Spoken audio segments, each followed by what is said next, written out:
Harihi Om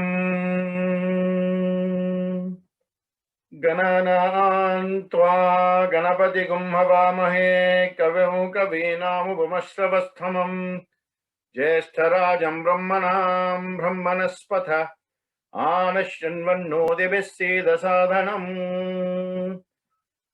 Prano Devi Saraswati Vajebhirvajinivati Dhinamamitrayavathu Ganeshaya Namaha Saraswatyai Namaha Shri Gurubhyo Namaha Harihi Om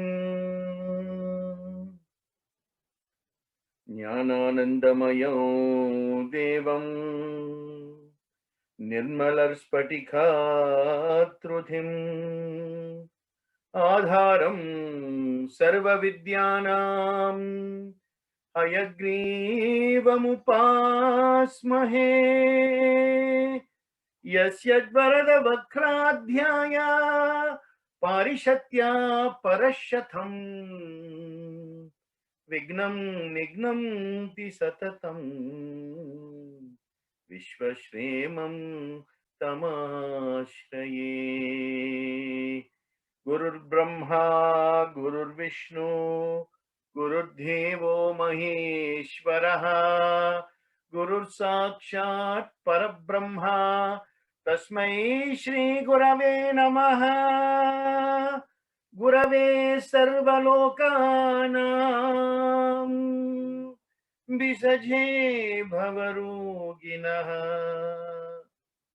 Nidhaye Sarva Vidyanam Sri Dakshinamurthaye Namaha Harihi Om Tat Sat Sri Saishwararphanamastu Prapanna Parijathaya Totra Vetraikapanaye Jnanamudraya Krishnaya Gita Mrutaduhe Namaha Sarvopanishad Gao Doktha Gopalanandanaha Partho Vatsau Sudhir Bhokta Gopala Nandanaha Harir Vasute Vasutam Devam Kamsa Chanuramardanam Devaki Paramanandam Krishnam Vandhe Jagatgurum Hari Om Tat Sat Sri Krishna Yarphanamastu Om Tat Sat. Namaskar. Suswagatam. Namo Namaha. Welcome to week 10 of the journey into the Bhagavad Gita. And we've come to week 10 and we are looking at the last two chapters, chapter 17 and chapter 18. So it's a wonderful journey that's almost coming to an end. Right? So you can almost see the light at the end of the tunnel, but we're still in the tunnel. So never lose focus of the light, because that's where you're heading, that's your direction, right? So going back into the battlefield, right? The talk between Purusha, Krishna, and Manusha, Arjuna, where several questions have been asked and several answers have been given with regards to those questions. And that melee still continues between man and God, even to this day. Many of you may have questioned God in so many ways, right? But all the questions that you pose now, technically and on analysis, has already been posed by the great warrior Arjuna to the Lord himself, Krishna, right? In the Dwapara Yuga, right? So let's look at chapter 17, which is called Shraddha Traya Vibhaga Yoga. Shraddha means faith. Traya means three. Vibhaga Yoga means type of yoga, right? This one, this chapter, has 28 verses. And in this chapter, basically, Krishna describes about the three types of faith, or three types of Shraddha, how they affect people's faith, people's nature and behavior, and of course, how they affect people's thoughts. So that is what chapter 17 is all about. Now, there are some other things that are included in this, right? So, and Krishna gives very clear guidelines or directions or instructions to Arjuna about these things. He asks, it all starts with Arjuna asking, what is the most optimum type of faith that man can have to God, with God, for God, And then Krishna explains. And in explaining the three types of Shraddha, the three types of faith, he also talks about the three types of food, annam or ahara, aharam. He also talks about the three types of yajna. He also talks about the three types of tapasya. He also talks about the three types of gunas, which of course we looked at chapter 16. And of course, he also talks about the three types of dana or charity, right? And then most importantly, right, I think this is the crux of chapter 17, right? He talks about the three words, Om Tat Sat, Om Tat Sat, right? And the meaning behind this Om Tat Sat. So, because it is all dealing with faith, hence the chapter is called Shraddha Traya Vibhaga Yoga. Okay. Now, in the previous chapter, if you remember last week, right, Krishna told Arjuna, if you want to know the way forward, look at what the Shastras are saying, because they are called Pramana Vakya. Pramana Vakya means the first, amongst the rest. So whatever the Shastras dictate as to what is right, what is wrong, right thinking, right action, right speech, one should act accordingly. So based on this, then Arjuna asks the question. Again, it's a fantastic question, right? He says, well, what category then does a person belong to if he worships the God, if he worships with faith, but without any basis of spiritual knowledge? Then where does he fall? Where would you put him in this, three types of faith? Of course, Krishna has already said, the type of nature you possess, sattvic, rajasic, or tamasic, will also affect the way you think, the way you speak, and the way you act. So this question was post that, So Krishna answers that. He said, well, I already told you, right? Your mind, from where your faith stems out, depends on your mode. Are you in the righteous mode, or are you in the rajasic mode, or are you in the,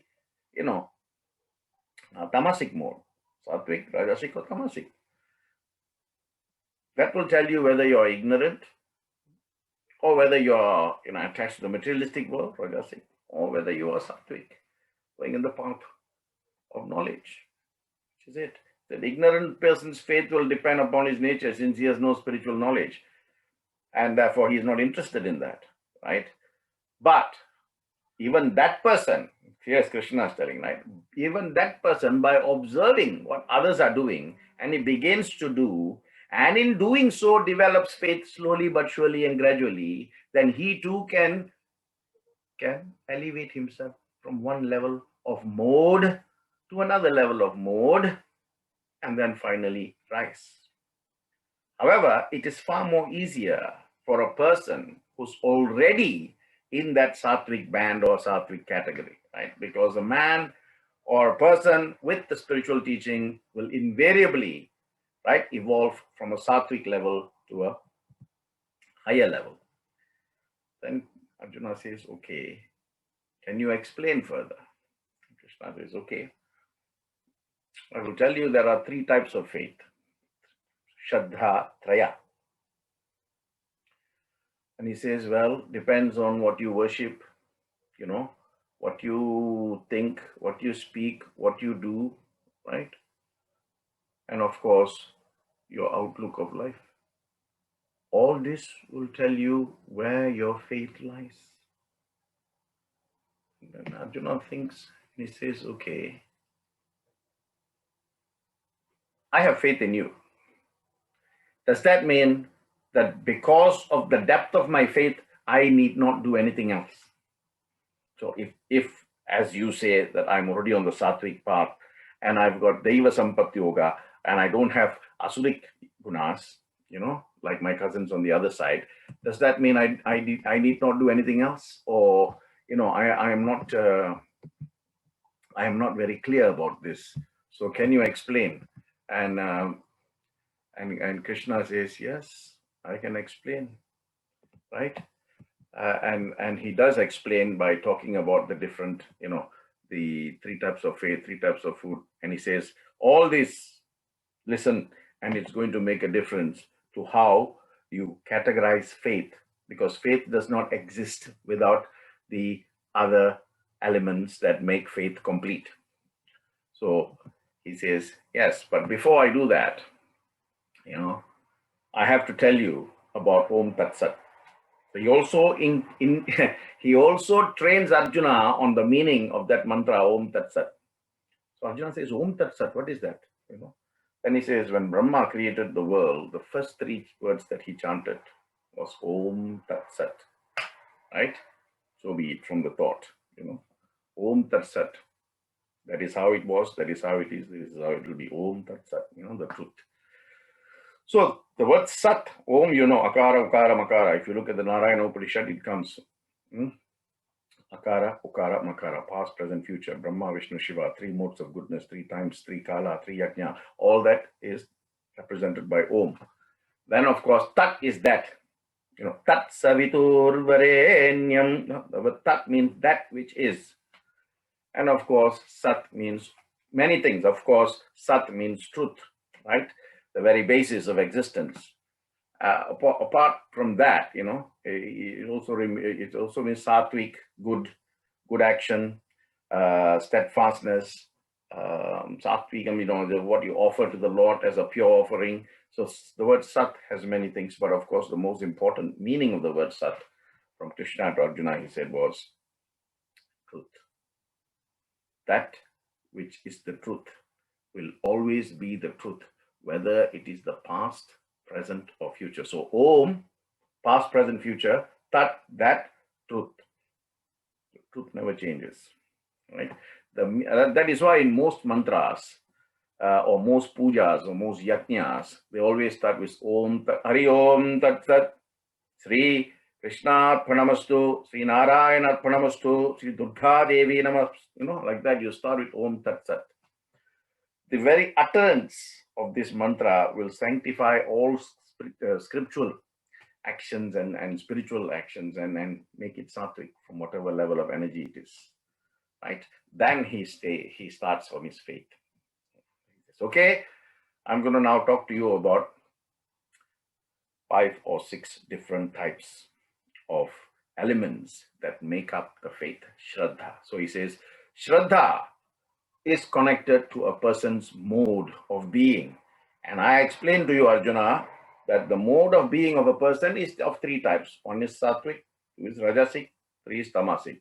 So I'm going to tell you and explain to you now how Shraddha relates to sattvic, tamasic, and rajasic. Okay, then you can know where you are placed.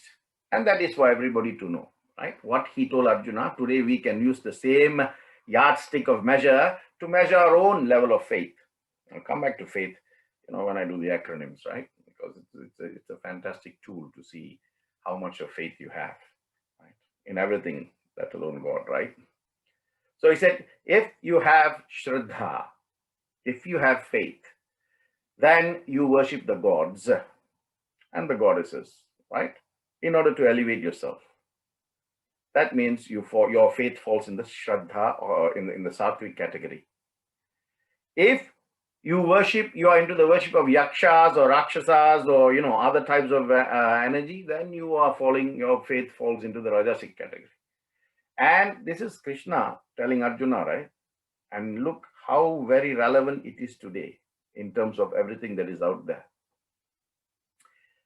Krishna says, if your Shraddha is the type where you are worshipping spirits, or dead spirits or ghosts, for different types of power, siddhi, right? Then your Shraddha falls into the tamasic category. And unless tamasic moves to rajasic and rajasic becomes sattvic, your faith really is baseless. Okay. Then he talks about the three types of food, ahara or annam, right? So he says, if you are sattvic and your faith is sattvic, the type of food you eat will also be sattvic. For example, something that is healthy, something that is delicious, tastes well, that will give you longevity, strength, and of course, when you eat it, you'll be feeling happy. Then he's telling Arjuna, if you eat food which is excessively bitter, excessively sour, or salty, or hot, or pungent, or that which causes some kind of pain within your digestive system, then you are rajasic. Or if you eat food which is improperly cooked, or not cooked, or raw, or half raw, or whatever it is, without nutrition, it's putrid, it is stale, or it is leftover, or it is impure, then you fall into the tamasic category. So now, having explained the basis of Shraddha into these three categories of Sattvic, Rajasic, and Tamasic, he now puts food also into these three categories, and then he talks about the yajnas. See, lots of yajnas are happening all over the world, right? Let's see. If your energy levels are into the band of Sattvic, then he says, when you do yajna, your yajna is something that is done sincerely, and it is done according to the scriptural injunctions without expecting any result. That's why they say, even when they do the pujas and all that, actually the brahmanas are not supposed to ask for dakshina, but it's meant to be given because that is the dharma of the giver. The dharma of the performer is not to ask, and the dharma of the giver. That's how it's always been, right? And it's developed to what it has become, right? Now, if you are falling into the rajasic levels, then your faith and your food and even your yajna, that which is done for the sake of show or results. And if it is tamasic, that which is done without rules, without faith, without any mantra, seeking dakshina or, unjustified food distribution. Then he talks about dhanam, three types of charity, again falling into these three categories. I mean, this is a fantastic revelation, right? Because we may not have realized that we are doing these things actually, knowingly, unknowingly, intentfully or unintentfully, right? But now, right, in chapter 17, in no uncertain words, Krishna makes it very clear. If you're doing certain things in this manner, you fall to tamasic. You're doing something in this manner, you're rajasic. If you're doing this in this way, then you're sattvic. So dhanam or charity, if you're looking at it from a sattvic perspective, that which is sincerely given, when the thought of giving arises, they have to be together, right? When the thought of giving arises, one gives. Not having assessed the pros of giving versus the cons of giving, and then having mulled over it, having discussed it with the family, and then giving something. That becomes rajasic or tamasic, right? So if your dana is sattvic, then it has to be done to the right person at the right time for the right reasons, without any expectation of anything in return. By said, rewards, awards, or recognition. If your dana is going to fall into the rajasic category, then you are giving because you have no choice. Reluctantly giving for the sake of return or for the sake of result. Of course, if it is tamasic, then it's given without respect or to an undeserving person. See, dana has got its own criteria, right? It's not just giving food. Oh, I've donated, 10 packets of rice, or 2 packets of flour, or I've given three bottles of milk, or I bought 1 box of crisps and given. That you're doing. If you're doing it that way, if you're just giving like that, then you're tamasic. I didn't say that, Krishna is saying it, right? That which is given without respect or given to undeserving people, or at an improper time, at an improper place, without doing any, justification for that giving, or that gift, then that gift also becomes unjustified like that. So what about tapasya? Arjuna asks. Because Arjuna, during the Vanavas and Ajnanavasa, He did a lot of tapas, right? So he wants to know whether he's got anything. He said, well, tapasya also falls into these three categories. If your tapas, your austerity, tapasya means austerity, sadhana means, your practice, spiritual practice. If it is sattvic, then it is practiced with shraddha, which is sattvic, without expecting any result. Everything Krishna says, if you do, if you say, if you think without any expectation of results, then you're sattvic. Tapasya or sadhana done for the sake of show, name, fame, that is rajasic. Tapasya or sadhana that is done with false notions, right, with ignorance, whether it is done physically or mentally, right, without putting others over self, right, this is service. Without putting others over self is tamasic. So he says, at the end of the day, you need to ensure that three things function in a sattvic way for you to fall into the sattvic category. Now, very clearly he's saying, right, kavikam, vachikam, manasam. He's telling, Krishna is telling Arjuna, kavikam is actions, vachakam is words, manasam is mind. When your mind, your words, and your actions are all, in the sattvic light, then your energy will also be in the sattvic. Then your faith is clearly sattvic. But these three must be in harmony, right? This is what, the Veda says, Traikarana Suddhi. Traikarana Suddhi, right? That means Karikam, Vachikam, Manasam. Right? Sometimes you will see when the more learned Pandits do the puja, they will say this, right? In the Sankalpa. So right? So Kaikam, actions which are, which comes as a result of the faith, the Shraddhic phase, the Shraddha, which is in the Sattvic phase, worship of gods, Brahmanas, elders, wise men, where there is purity and self-control. Vachikam, words which are harmless, truthful, pleasing, and beneficial, come as a result of spiritual study.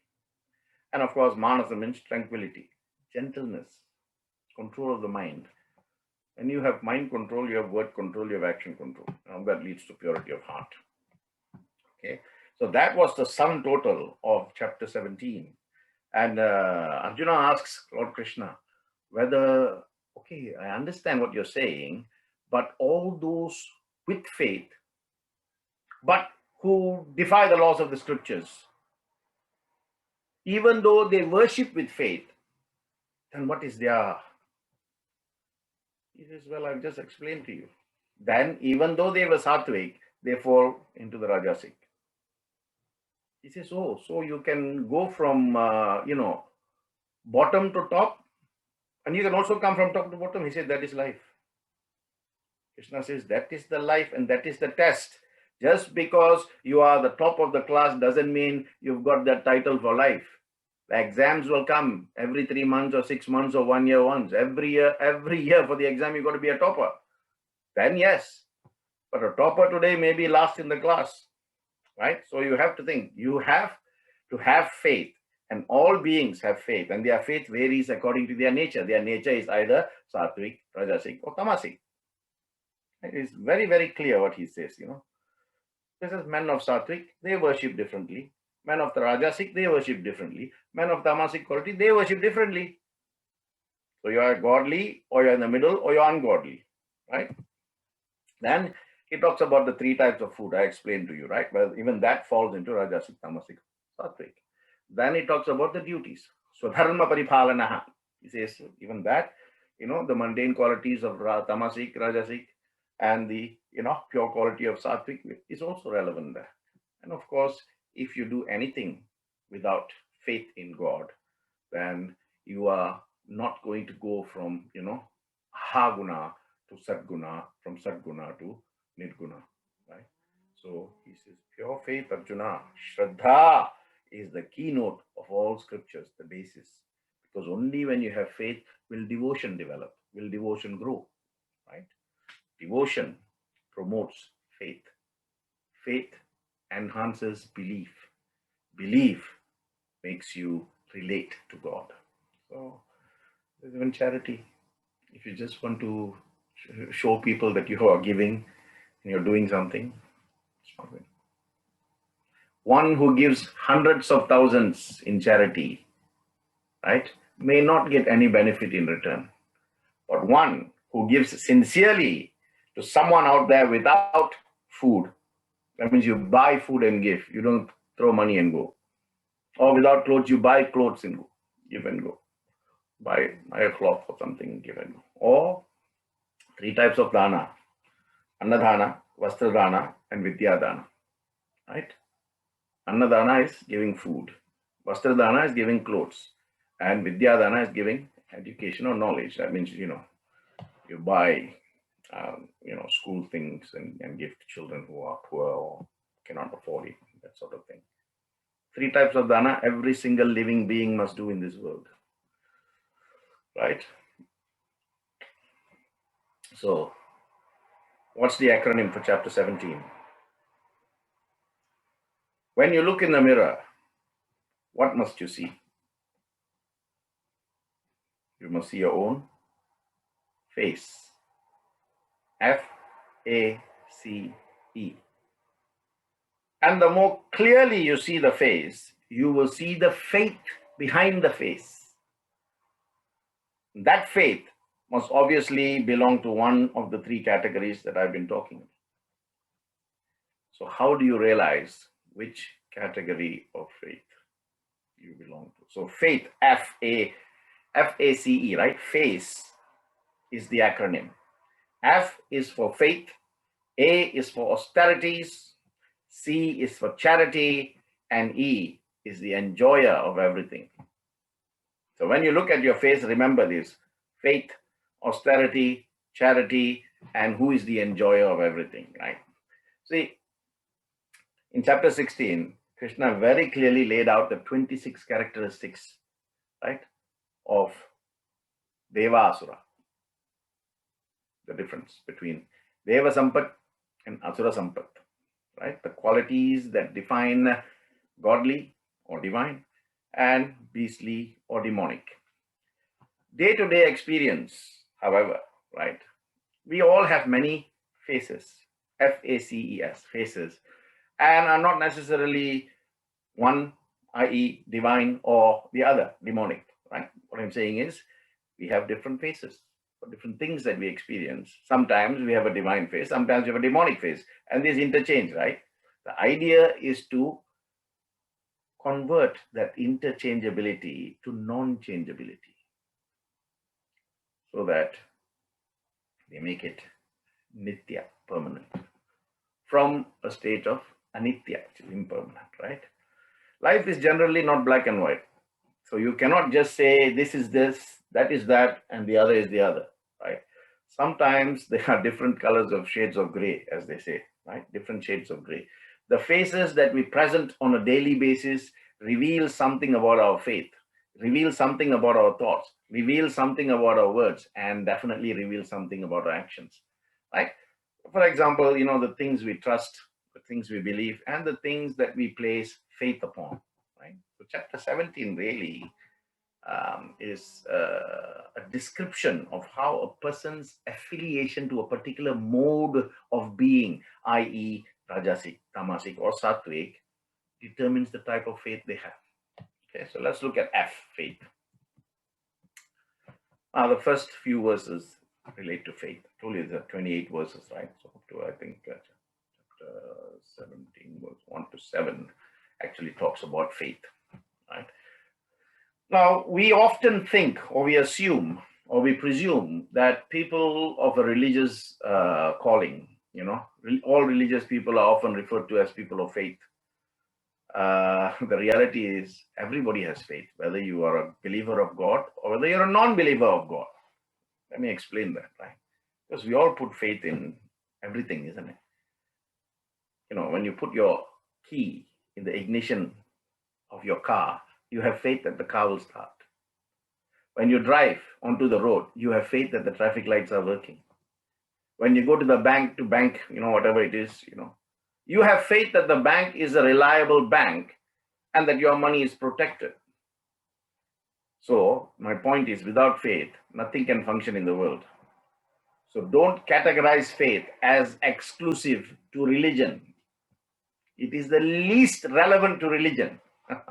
And that's why Krishna is telling Arjuna, you think faith is only related to religion. To have faith means to see opportunity, to see reward, to see value in something, even though it may not be immediately experienced. This is what everything is. Therefore, Arjuna, according to one's faith, one identifies objects of adoration and reverence and begins to worship them in different ways. Therefore, their faith will actually follow what they are doing. Somebody worships A, you worship B. Somebody worships C, somebody doesn't worship. Does that mean they all have the same faith? Just because they worship something and the fellow who doesn't worship has no faith? No. Right? He says, no, that's not the way. And he says very beautifully, Sattvanurupa sarvasya shraddha bhavati bharata shraddha mayoyam purusho yoyat shraddha saevacha. He's telling the faith of all human beings, Arjuna, conforms to the nature of their mind. All people, regardless of who they believe or what they believe, have faith. And the nature of their faith is what they verily are themselves. Well, Swami says there are three types of people, right? One, what they think of themselves that they are. Two, what others think that they are. And three, what they really are. So Krishna is talking about what they really are here, right? They have faith in everything. Faith in God cannot be measured on the same grounds. So that is faith. Then we come to A, austerities. In order to achieve anything in this world, one must undergo some austerity. For example, you want to pass an exam. What must you do? You study hard, right? That is an austerity. That is your tapasya. That is your sadhana. And if you do it well enough, you'll pass the exams well enough. If you want to get certain, medals or certain divisions of, merit or distinction or whatever, then you have to do it according to what the requirements are, right? And of course, we've all heard the sacrificing pleasure now so that we can enjoy the comfort, the long-term, short-term dichotomy. So people who place faith in different things perform different austerities in life. People who put faith in different things perform different austerities in life for different reasons. Krishna explains the beneficial austerities that should be undertaken so that it benefits the mind, the body. And he says that should be your main motivation, not for anything else. For anything else, that will give you material returns. Spiritual returns, you must do tapasya that clarifies your mind and your body. Clarifies the mind and cleanses the body. That's it. CMCB, clarifying mind, cleansing body. Okay? And he says very clearly, Mana prasada saumyatvam maunam atma vinigraha bhava sanshutti etat tapo manasamuchyate. Serenity of thought, Arjuna, gentleness, silence, self-control, purity of all purpose. This is what you need in order to clear all doubts in your mind. Cleansing the mind, austerity of the mind, right? And sometimes we want to lose weight, we go through certain diet, we do things, A, B, C, A, B, C, A, B, C every day for 1 week, 2 weeks, 3 weeks. Then we measure the outcome, isn't it? This is what Krishna is telling. If you want to do austerities that purifies your mind, here.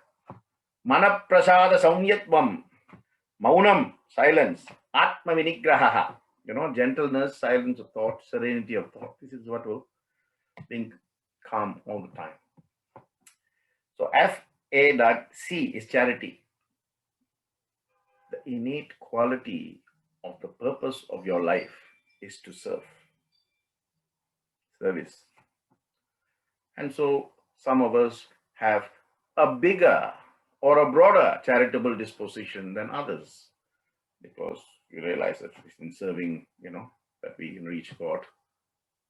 And of course, also some of us have that faith, isn't it? The more you serve, more closer to God you get. So I told you, isn't it? The service, the charity that you do, dhana, also falls into these three categories. right?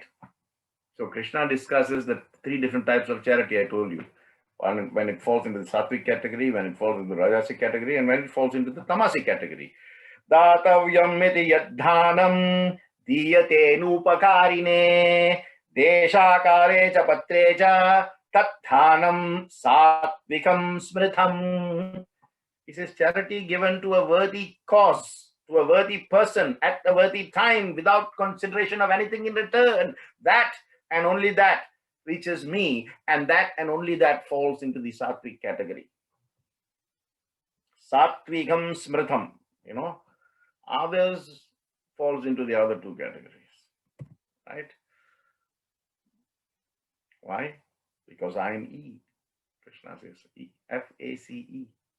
Faith, austerity, charity. E is enjoy of everything, right? Krishna is reminding Arjuna, you all think that you are the doer, you are the provider, you are the actioner. No. It is essential to understand that all activities, even those performed in a sattvic notion, in goodness mode, will always yield karmic reactions. Arjuna said, even if I am sattvic, I can still get karmic reaction? Krishna says, yes. Then Arjuna says, so what is the way out? You just told me to be sattvic in my thoughts, in my words, in my actions, in my dana, in my charity, in my tapas, in my food. Now you're telling me even if I'm sattvic, I'll get karmic reactions. Krishna says, yeah. Arjuna says, what? Is there a way out then? Yes. Whatever you do, and I've said this before, so this is a repetition from me, right? Whatever you think, whatever you say, and whatever you do, Arjuna, do not expect any returns. Do it in my name, for I am the doer, I am the giver, and I am the receiver. When you are transcending between these two modes with the realization that aham, om tat sat, then you are able to destroy the karmic reactions that come with it. So, question from you to me may be, are you saying that we have the power to destroy our karmic? Now I'm saying yes. Because Krishna is telling, when you can think, when you can speak, and when you can do without any personal interest or personal expectation of any returns, then you do not incur any karmic reaction. So what is he saying? In your thoughts, in your words, in your deeds. And I've repeated this several times. Don't have anything. Don't seek anything. Don't expect anything. Ekam Sat. Truth is one. Om Tat Sat. That is the truth. Ek Omkar Satnam Karta Purak. Ahrozi Billahi Mina Ishtonin Prajim. Right? Namo Tasa. Namo Tasa. Om Tat Sat comes in there. So all the different prayers that you recite as multi-faith, if you actually go behind them and analyze them, you will see Om Tat Sat being present.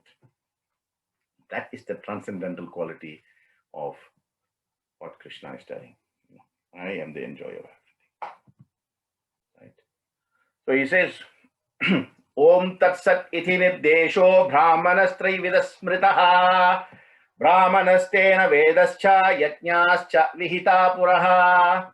The words Om Tat Sat, he says, Om Tat Sat, have been declared as a symbolic representation of the supreme absolute truth. From the beginning of creation, when Brahma uttered these first three words, from out of that only came everything. And he reminds Arjuna, you remember when I showed you my Vishwarupa? Everything came out of that. Yeah. And the source of that is Om Tat Sat. So Arjuna was really in a position where he could see and finally understand everything. Now comes the crux, chapter 18. When you are in a position like Arjuna, having been spoken to from all the different pathways where you can attain God, then the last chapter, chapter 18, right, is rightly called Moksha Sannyasa Yoga. Right? Moksha Sannyasa Yoga. This is the conclusory chapter. And this is the longest chapter in the entire Bhagavad Gita. Before this, if I'm not mistaken, I spoke to you about chapter 2. Chapter 2 has 72 verses. And this one has 78, the longest chapter. Because Arjuna is saying, in case you forget, Arjuna, let me remind you of all that I have said to you. Right? So Krishna is telling Arjuna, completely surrender to me. Moksha sannyasa yoga. Right? Sannyasa means to leave everything. A form of renunciation. Right?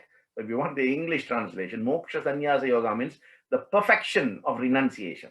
Simple as that. The perfection of renunciation. The ultimate perfection of life. That is complete surrender. Purna sharanagati. And that is a perfect renunciation. So now Arjuna is interested. He says, okay, tell me more. What is the difference between sannyasa and tyaga? And you spoke to me about jnana yoga. If I have jnana, then do I still have to, tread the path of sannyasa or yoga or tyaga? So then Krishna talks about the 3 types of knowledge, which is I will. Then he talks about karma yoga. Then he talks about jnana yoga. Then he talks about bhakti yoga. And then he gives his concluding remarks to Arjuna. All leading to, of course, there's one point where, Vyasa talks about what Sanjaya's seen. Remember, all through, Sanjaya was gifted with the vision by Vyasa to actually see what is happening and translate, convey, and communicate to Dhritarashtra. So, 2 or 3 verses is dedicated to what Sanjaya says in conclusion as well, before the Lord finally concludes. So it's called Moksha Sannyasa Yoga, this chapter. Aptly called that.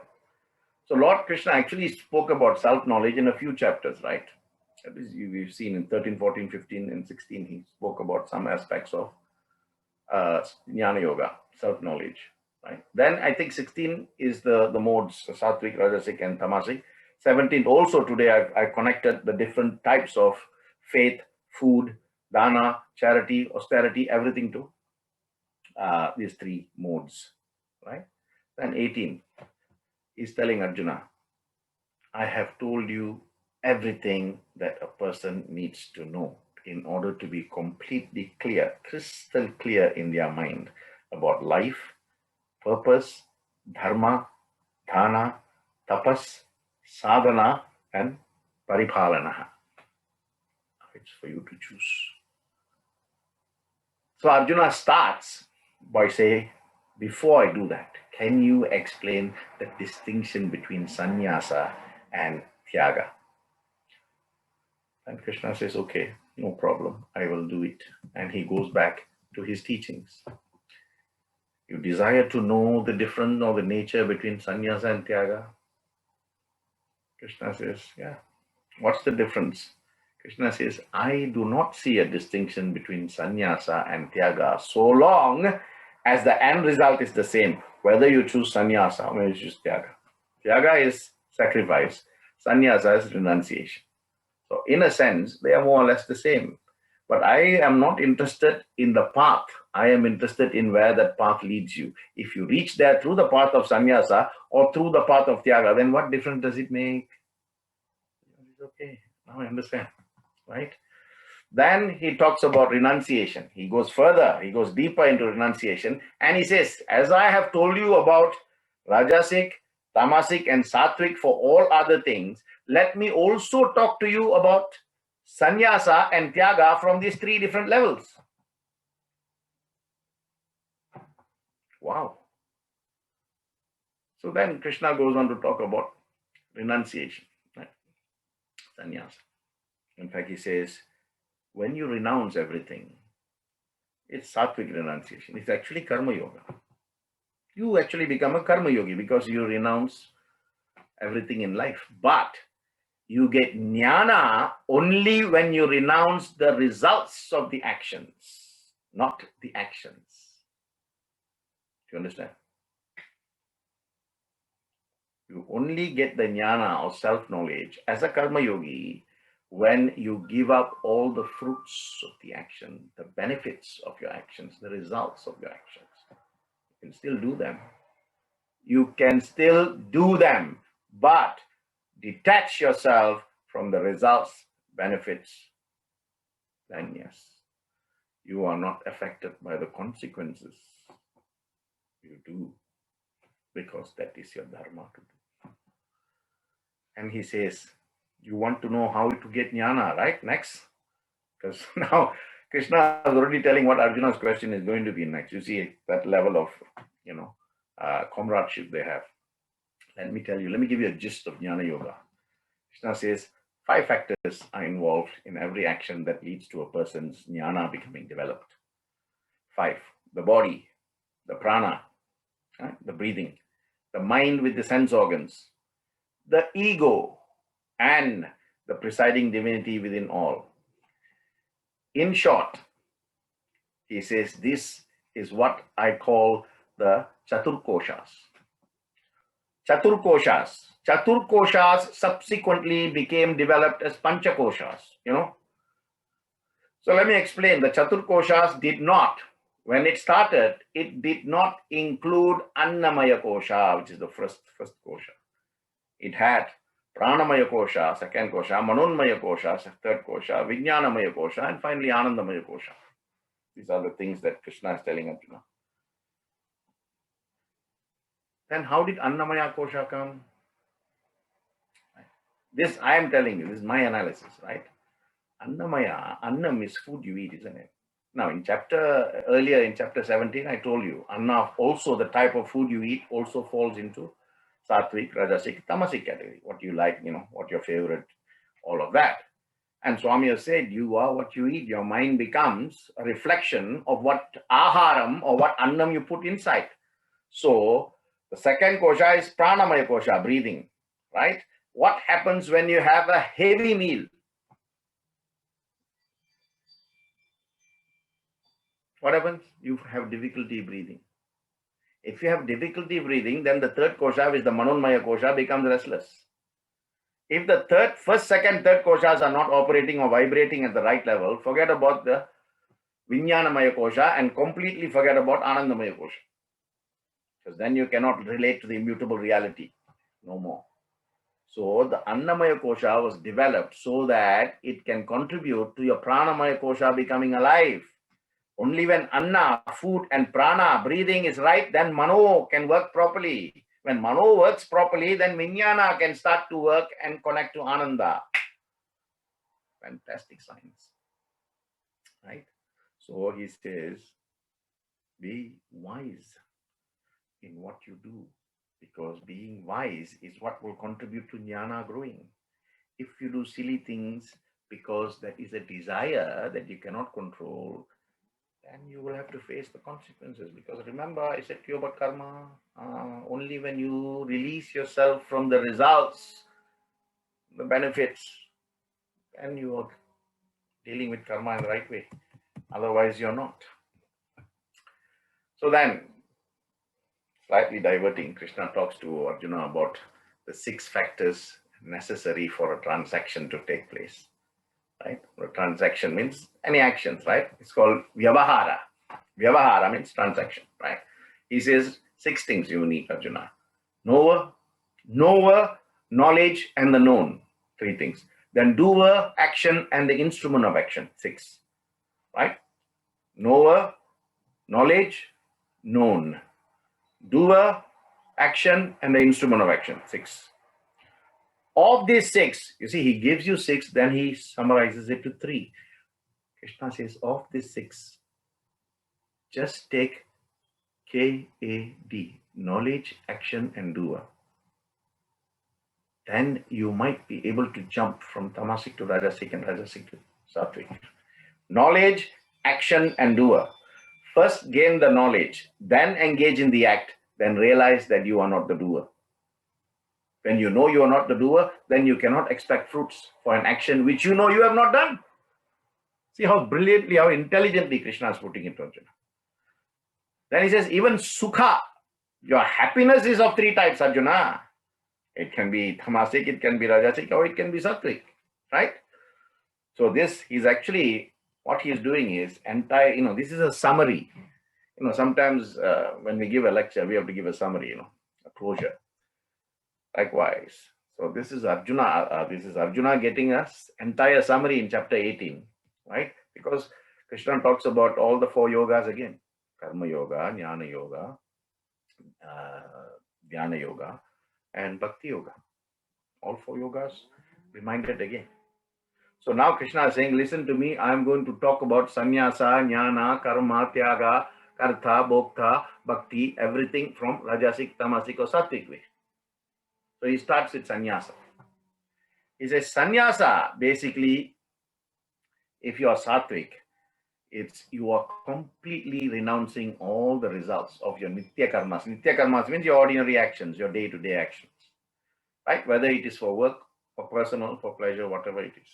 You recognize that I am the doer, so you give all credit to me. You take no part in any results, in any benefits. Then you're sattvic, you're sannyasa. Your renunciation is sattvic.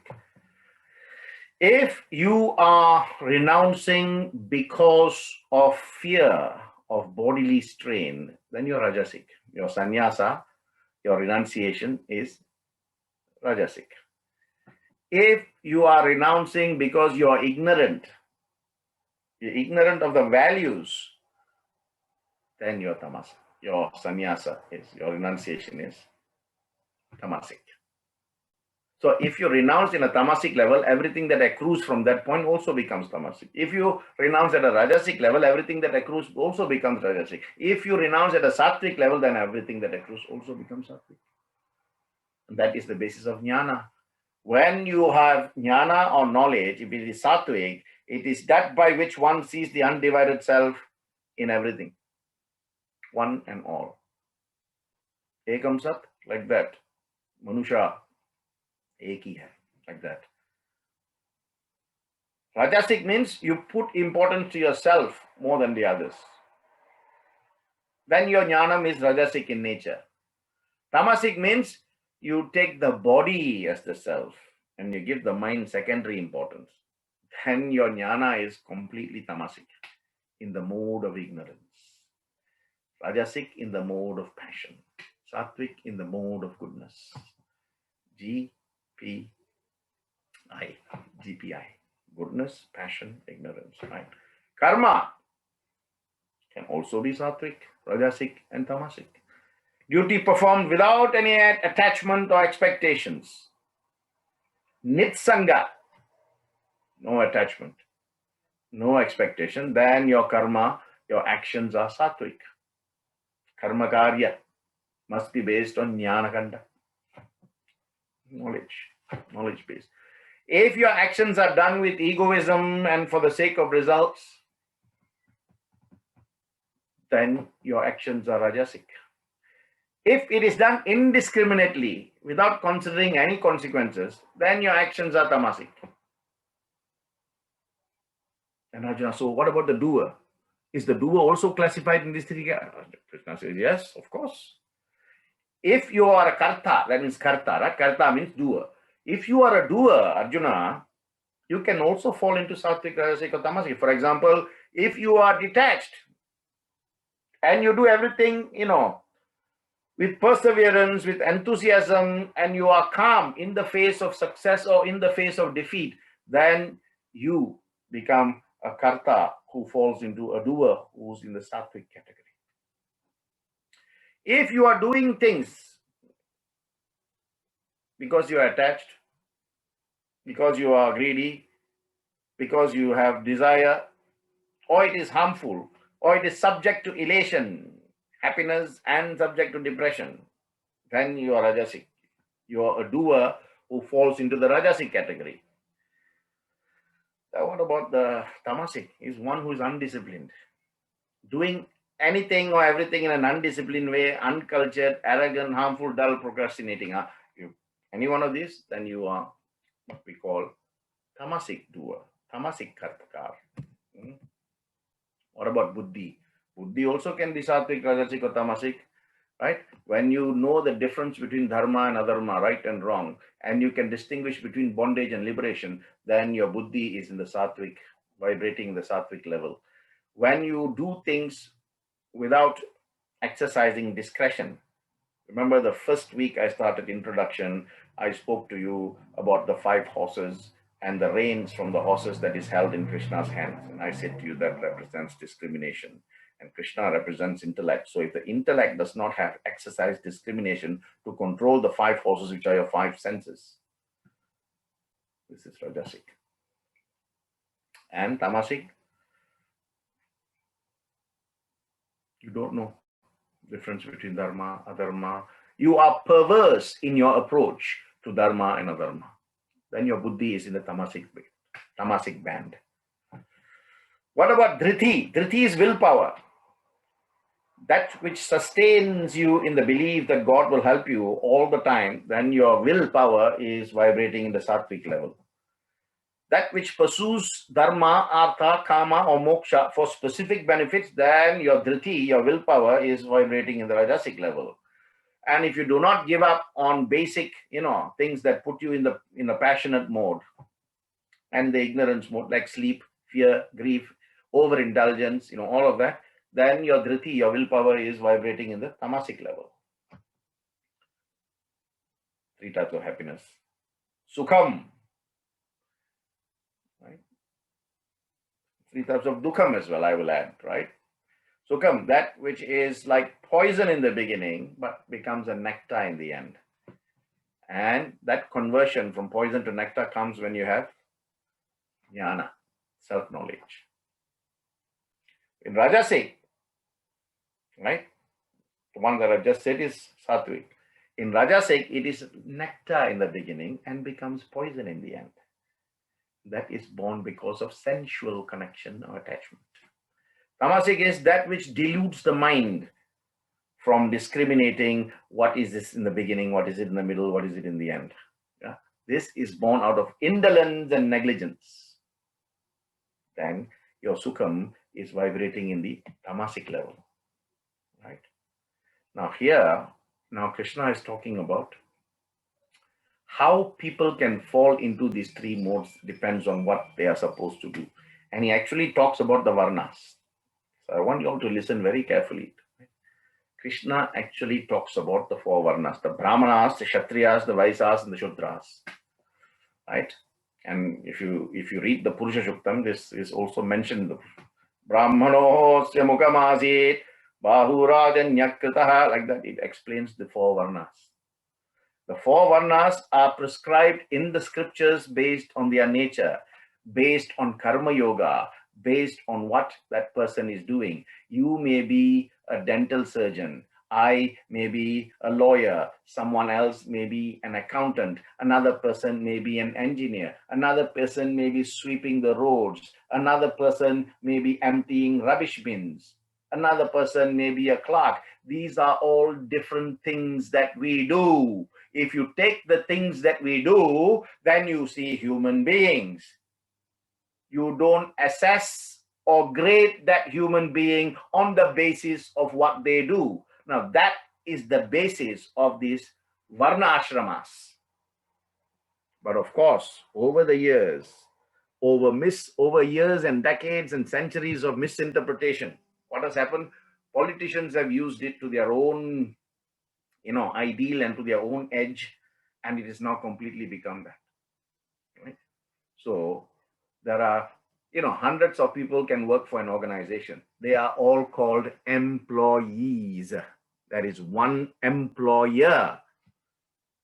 So you cannot tell one person is a lesser employee because he's a clerk and another employee is higher because he's a manager. That is a job description. It's a designation. So why do you use a designation to show whether one is close to God or one is? Because Arjuna is saying, so we are all equal. He says, yes. That is why you are the commander of the army. You're doing one type of job because that is your nature. And the other fellow is there fighting on the ground. This is the basis of Swadharma Paripalanaha. Arjuna is telling. Krishna makes it a point to emphasize the importance of these varna ashramas. Who are brahmanas? What is it that they do? Who are kshatriyas? What is it that they do? Who are vaishyas? What is it that they do? And who are shudras? This is just an economic division, right? To put it very simply. There is no caste system. What does Swami say? There is only one caste, the caste of humanity. Exactly what Krishna said to Arjuna in a different way. Swami is telling us in the 20th century and certainly the 21st century. He's saying there is only one caste, the caste of humanity. Right? The purified seeker. The purified seeker knows this distinction. He is detached from the ashrama and he comes to the end of the aim of that ashrama, which is seeking and merging with God. And he will have that jnana yoga to merge with me. Right? So he says, Shravanam Mananam Nityadasanam. Right? Shravanam Mananam Nityadasanam. Once you have heard, you have to put it inside and then you have to put it into practice. Otherwise, it becomes like that. So, how do you control yourself?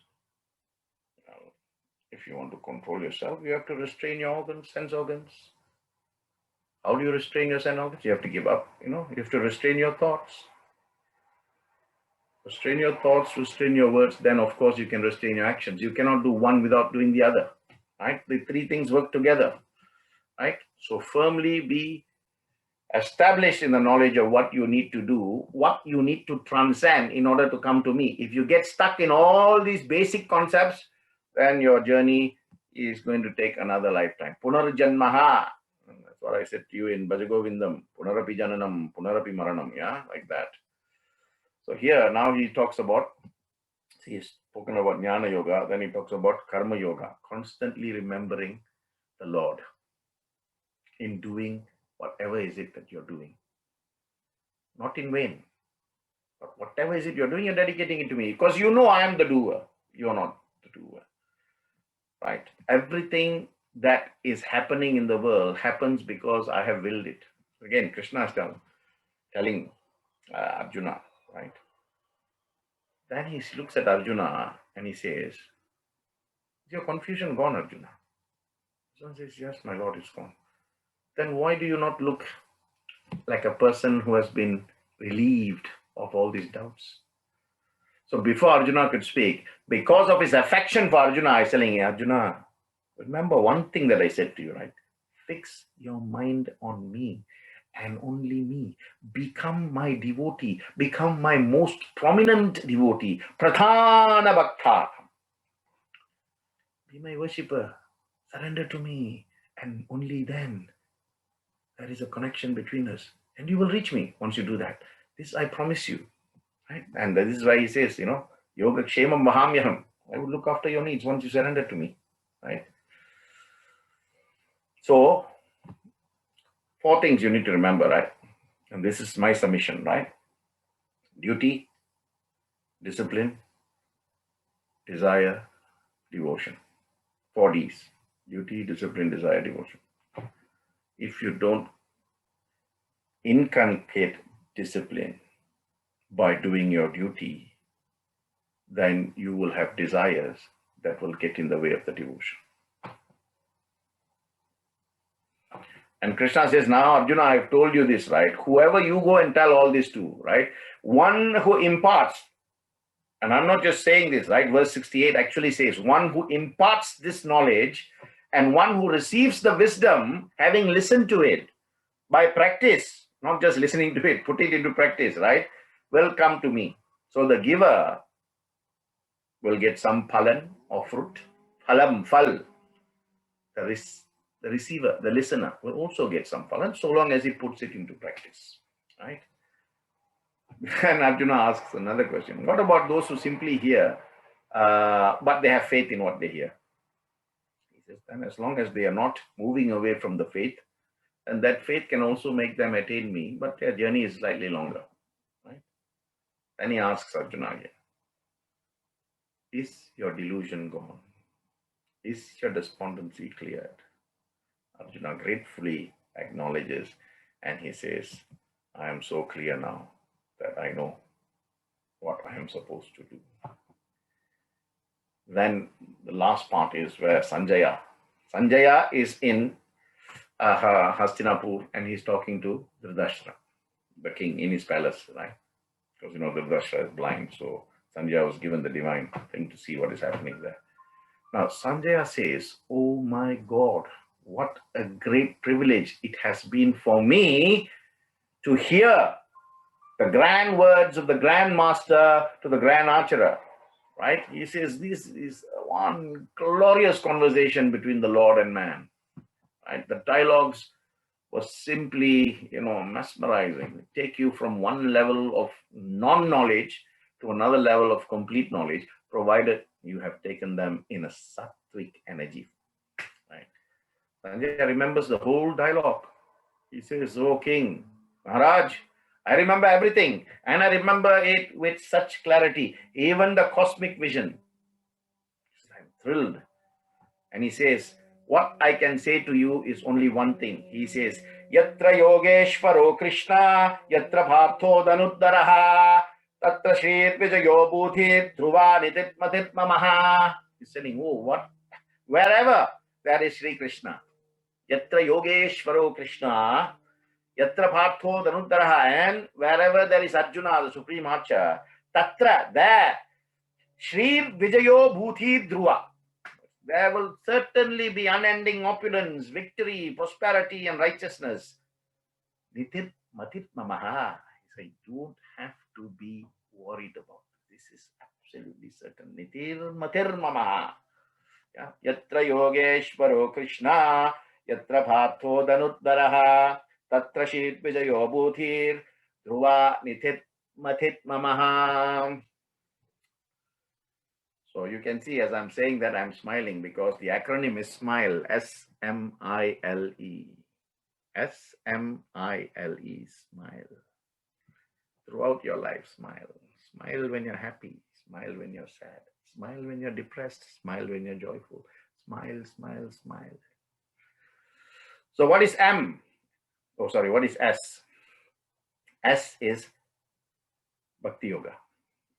Summary of all the yogas, basically, right? Bhakti Yoga, Karma Yoga, Jnana Yoga, and Dhyana Yoga, right? What is M? The modes of nature, the 3 modes of nature, right? What is I? How to become the ideal worker. What is L? Develop love for God. What Krishna told Arjuna, I told you just a couple of minutes ago, be my devotee. Love me like there is no other. Do everything in my name. Surrender. Then you'll be fine. Why are you worried? But to be that, you have to be the ideal worker. To be the ideal worker, you must understand the modes of nature. To understand the modes of nature, you must understand the 4 types of yoga. See, everything is connected. S, M, I, L, and what is E? End result. Means justify the end. If you do everything correctly, there is no way you're not going to reach the end. But if you don't do everything correctly, then there is some doubt as to whether you'll reach the end. Right? So, is Paramavacha. Paramam Vachaha means the key. One should take up Bhakti Yoga. In Kali Yuga, this is the easiest path. And I think I've spoken to you about Bhakti Yoga in many chapters. Right? Smile. Surrender. Seek. Right? 3 S I give you. Seek, surrender, smile. In that order. Seek God. Surrender to that God. Once you found Him, then you'll always be smiling. Seek, surrender, smile. Right. So let's look at S, M-I-L-E. First is S. What is S? Summary of the yogas. Right? Choice is yours, brothers and sisters. You want to go Karma Yoga? Do. You want to go Bhakti Yoga? Do. You want to go Jnana Yoga? Do. You want to go Dhyana Yoga? Do. More than one way. Choice is yours. So, one of the things that Krishna did was he went through all the 4 yogas in this chapter. Then what is M? M is the mode of nature. Every single living person either falls into the tamasic category or the rajasic category or the sattvic category, and they can interchange if you are not disciplined. If you are not sure of your duty, if you don't have devotion, 3 Ds. And of course, the 4th D is desire. If you give in to that, then sarvam nasham, everything becomes destroyed. This is mukta sango nahamvadi dhriti utsaha samanvitaha siddhyar asiddhyor nirvikara khartha sattvika uchyate. The performer is said to be in the mode of goodness when he or she is free from egotism and attachment and is endowed with enthusiasm and determination and equiposed in success and in failure. And you are vibrating in the sattvic level. So you understand your mode of nature. Once you understand your mode of nature, then you can become the ideal worker, right? Ideal worker is where I told you earlier, Krishna was talking about the ashramas, right? People do things for livelihood that cannot be taken in any other way. That should not be interpreted in any other way, that because they are doing that, they do not reach me. Whether you are Shudra or whether you are Brahmana, it doesn't make a difference. It's what you do, right? And everybody needs each other. So he says, Swe Swe Karmanya Viratha Sansiddhim Labate Naraha Swakarma Niratha Siddhim Yatha Vindati Tachrinu. What does that mean? He says, by fulfilling your duties, that you are born with these innate qualities, human beings can attain perfection.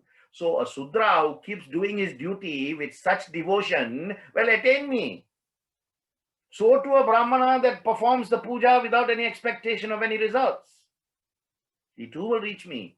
So to the warrior like you, Arjuna, without expectation of the results, when you do the duty, you will also reach me.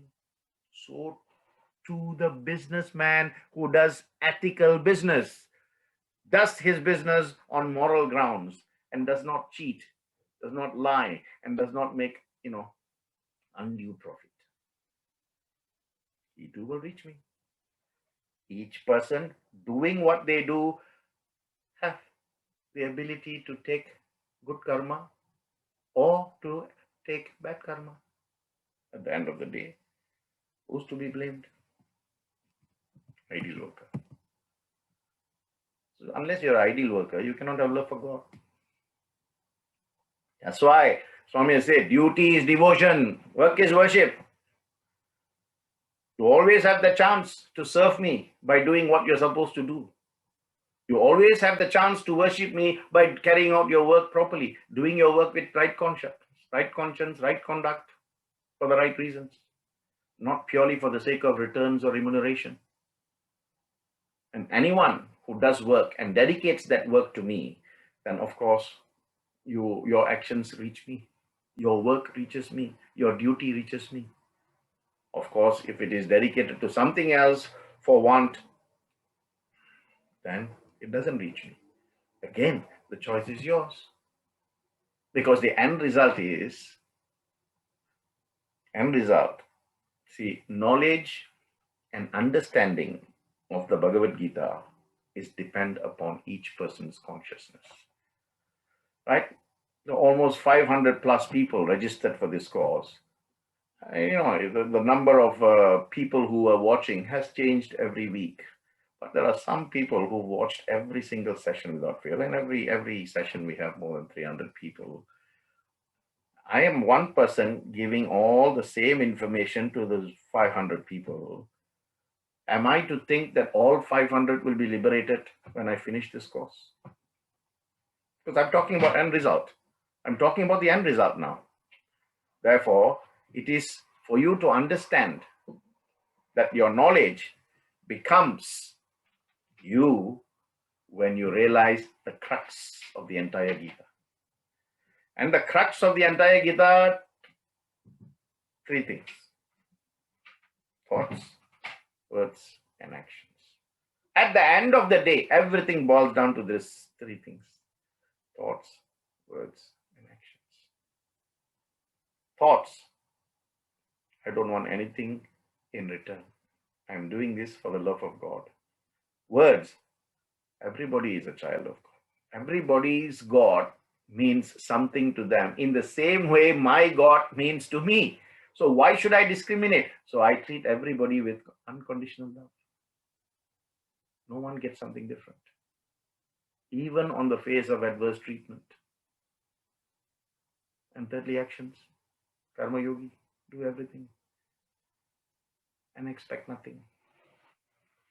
Shraddhavan anusuyascha shiniyut apino naraha sopi mukta shubalokan pranayot punya karmanaha. Even those who listen, even those who only listen to this knowledge with faith and without envy, even they will be liberated so long as they don't jump ship from sattvic, tamasic, rajasic. Keep jumping ship. Stay on one ship and reach the end of that your journey, right? So finally, what Krishna says to Arjuna, is Sarvadharman parityaga mam ekam sharanam vrajaha. Sarvadharman parityaga mam ekam sarvajam sharanam vrajaha. He says, surrender to me and me only. Sarvadharman parityaga. He says, renounce everything else, sacrifice everything else, give up everything else. And mam ekam, mam is me, ekam is one. To this only one, you surrender fully. What will happen then if I surrender? Aham, me, tvam, you, sarva bhapebhyo, all your sins, mokshasyami, mam suchaha. Beautifully. Aham tvam sarva bhapebhyo, mokshasyashami suchaha. That's what he's saying. Once you do that, then I will liberate you from all the sins. You don't despair. Mokshasyami mam suchaha. You don't worry about it. Don't despair. Once you surrender to me, mam ekam sharanam vajaha, then aham tvam sarva papebhyo mokshasyami. And that was the last thing he said to Arjuna before everything else reverted back to the war. And then the war commenced, and of course, the rest of the story, as you know, is history. And that, dear brothers and sisters, brings us to the end of conversation between God and man, right? If anything, the 8th avatar of Lord Vishnu as Sri Krishna was to give man this manuscript of life, where all the possible questions are asked by the deluded, confused, despondent man, and where such clarity was given in terms of the answers provided by the Purusha, Manusha, in between life, Jiva, Samsara, right? So, next week is the cherry on the cake, where again, I will spend some time going through the entire Gita so that you get the complete picture again. And then I'm going to see how you have consolidated, where, people, if they want to, and if there is time, they can share their journey. Because, like I said to you, 4 people can sit in the same car, make the same journey, and have 4 separate and distinct experiences. So, my journey has been fantastic, What little I knew has developed and multiplied many times over, thanks to him. Right? I would like to know what is your journey. And next week, if you can, and you've been looking at all the understanding questions that I've been giving, for week 1 to week 10, I'm sure Brother Ganesh will be sending it out later today or early tomorrow. If you can go through all those questions, then you're prepared to face the battle next week. So, anyada sharanam nasti tvameva sharanam mamaha tasmat karunya bhavena raksha raksha. Aishvara. Hari Om Tat Sat.